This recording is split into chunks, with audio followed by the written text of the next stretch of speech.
Hello, good morning সবাইকে।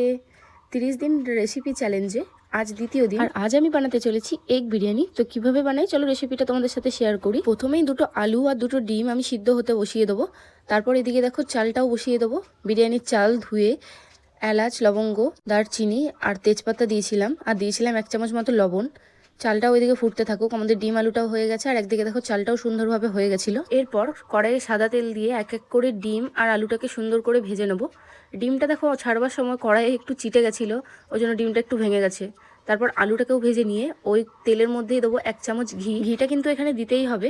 ঘিটা দেওয়ার পর কেটে রাখা দেবো পেঁয়াজ। পেঁয়াজটা সুন্দর করে লাল করে ভেজে নিতে হবে, একদম মুচমুচে করে। দেখো খুব সুন্দর আমি ভেজে নিয়েছিলাম। তারপরে দিয়েছিলাম আদা রসুন বাটার জল। আদা রসুন বাটা কিন্তু দিইনি, আদা রসুন বাটার জলটা আমি এখানে ইউজ করেছিলাম। এরপর আরও কিছুটা জল আমি অ্যাড করেছিলাম, আর দিয়েছিলাম একটুখানি হলুদ, লবণ, ধনে গুঁড়ো আর কাশ্মীরি লাল লঙ্কার গুঁড়ো। সমস্ত কিছু একসঙ্গে মিশিয়ে আলুটা আর ডিমটা দিয়ে ঢাকা দিয়ে ফুটিয়ে নেবো 10 থেকে 15 মিনিট।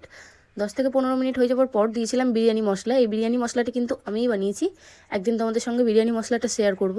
তারপর ওপর থেকে দিয়েছিলাম ফ্যাটানো টক দই 2 চামচ মতো। তারপর দইটা একসঙ্গে মিশিয়ে নেবার পর দিয়েছিলাম জল ঝরানো রাইসটা।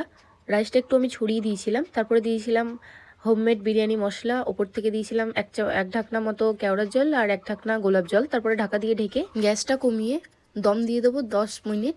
10 মিনিটের মধ্যেই কিন্তু আমাদের এগ বিরিয়ানি একদম রেডি। আর এটা খেতে এত ভালো হয়েছিল, মনে ছিল চিকেন বিরিয়ানি, কিন্তু চিকেন মিসিং ছিল। টেস্টটা কিন্তু খুবই দারুণ হয়েছিল। তোমরা অবশ্যই বাড়িতে একবার ট্রাই করবে, তারপর আমাকে জানিও রেসিপিটা কেমন লাগলো।